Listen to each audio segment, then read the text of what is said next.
2021 saw the release of many of the films which were originally slated for a release in 2020, in addition to the films which were already intended to be released that year, and so as a result, the catalogue of films released was perhaps more dense than usual. As a result, there was an incredible variety of films, especially due to the prominence of Netflix and Amazon's output, which accounted for a significant percentage of 2021's releases. With that in mind, I'd like to take this opportunity to look back on some of my personal favourite films which were released last year. As was the case last year, I'm not going to do a ranked list, and will instead discuss some of these films in no particular order. Please note that I'm working from the UK release dates, so some of the films in this list may have been included in other reviewers' lists for 2020. Without any further ado, let's begin. The discourse surrounding Zack Snyder's cut of Justice League is incredibly interesting to me, and although I've already made one video surrounding the Snyder Cut movement, it's a topic which I'd like to revisit in the future. This film's release proved that yes, sometimes the industry does listen to the demands of the fans and, under the right circumstances, is willing to bend to audience expectations. Regardless of my thoughts on that conceptually, and whether I agree with the precedent it sets, I found myself rather enjoying this film. I've explained before that Man of Steel is my favourite superhero film, and although I did not enjoy Batman v Superman, I thought there was a lot to like in Justice League. Snyder's flair and style was perhaps a touch excessive here. I personally prefer his more reined-in style as demonstrated in Man of Steel, but tonally this was much closer to what I was looking for than the 2017 cut. The length of the film too was excessive, but I think bizarrely it worked and allowed all the characters, especially the newcomers, ample time to shine. Whether it was due to the bombastic action sequences, genuinely interesting character work, or the sheer sense of scale I've not seen in a film like this for some time, the 4-hour cut of the film never truly bored me. That said, I did find the various future project teasers at the end tedious and self-indulgent, and I wish the film had cut to the credits with the iconic shot of Superman. However, that wasn't enough to sour my enjoyment, and overall I found this to be one of my favourites of the year. Speaking of scale, Denis Villeneuve's Dune was a cinematic feat the likes of which I don't think I've ever truly seen before. The world created was intricate and tangible, truly I think the best visual effects I've ever seen put to film. I loved everything about this in the cosmetic sense, although I find it difficult to judge as a story. It is very clearly part one of a larger epic, something which I think is immediately conveyed via the title card, but as a result it feels like watching The Fellowship of the Ring without watching The Two Towers and Return of the King. An amazing cinematic feat to be sure, and a very strong opening, but until I've seen Paul's complete journey, I think it is difficult to judge it in that respect. I have no familiarity with the source material, so I am eager to see the rest of this story unfold. Much like Justice League, this film didn't feel like its runtime, and I left the cinema keen for more.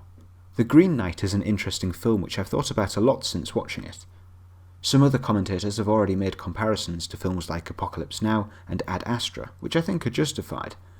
The anthology-esque structure certainly bears similarities to the two aforementioned examples, and each individual tale on Gawain's journey helps to illuminate a different facet of his character.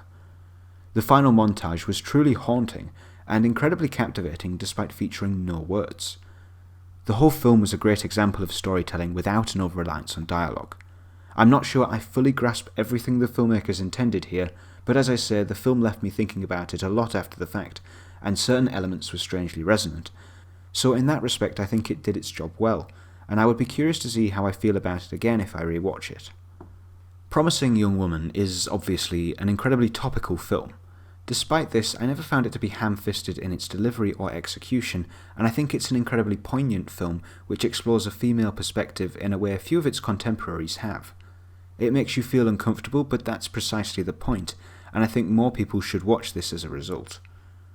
Certain reveals and twists were perhaps predictable, but I was so engrossed in the story that I never thought to question some of the story beats or character motivations until it was too late, and then the twists truly caught me. The twists only serve to further the discomfort the film forces you to endure, which again is the point. That said, the film is not wholly uncomfortable to view, and there's a fair few air punch moments scattered throughout. Carey Mulligan and Bo Burnham were standouts, and I enjoyed watching their chemistry play out on screen. It's a film which I had initially overlooked, but I would wholeheartedly recommend. Luca may not be everyone's favourite Pixar film, but I enjoyed the smaller stakes at play in this story. In many respects, it is a typical coming-of-age story, which, yes, lacks some of the unique concepts and emotional highs of a film like Inside Out. However, I found enough in this film to consider it one of my favourites of the year. It is incredibly gentle. As mentioned, it is a relatively low-stakes story, but I enjoyed the tone and the way the various characters' relationships developed over the course of the film. It's a warm, feel-good film, presented in Pixar's signature style with some gorgeous animation.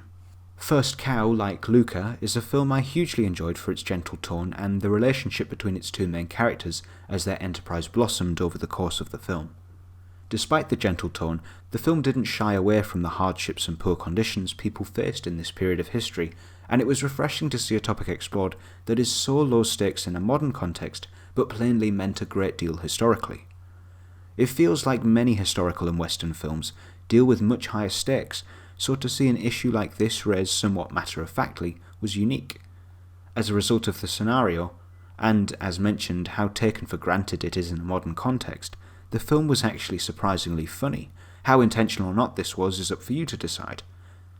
But the bittersweet nature of Cookie and Lou's partnership made for enthralling viewing, and the film instantly cemented itself as one of my favourites.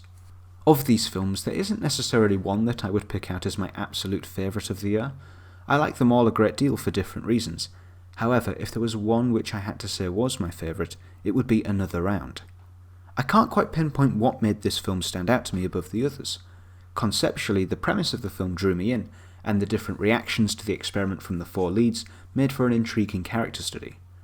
Mads Mikkelsen was electric as ever, and the clear standout, but the supporting cast were all engrossing too. Like watching a car crash in slow motion, it was difficult to look away, yet at the same time the characters were all endearing in their own way, and so despite the situation rapidly unravelling around them, I was still left rooting for them. Perhaps it is the shared elation at the end of the film that was so cathartic and made me feel genuinely happy for the characters, which stuck out to me when compiling this list.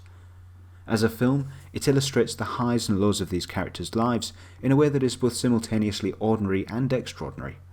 As a film, it managed to feel very resonant, entertaining, and was overall incredibly satisfying and delivered everything I hoped it would. That concludes my discussion of my favourite films released in 2021. For posterity's sake, here is my full ranked list for the year. As ever, I've not yet been able to watch every single film I wanted to, so here are all the films which I have seen. My list will probably change over the course of this year as I see some more of last year's releases, and of course some of the films which were released towards the end of the year in other territories are still yet to be released in the UK, so will count towards my 2022 list. Thank you for watching. I realise I'm quite slow on the draw this time around, but I'd love to hear what some of your favourite films of last year are. If you have any recommendations, I'd love to hear those too. If you've enjoyed this video, please consider leaving a like and subscribing for more. And until next time, thanks.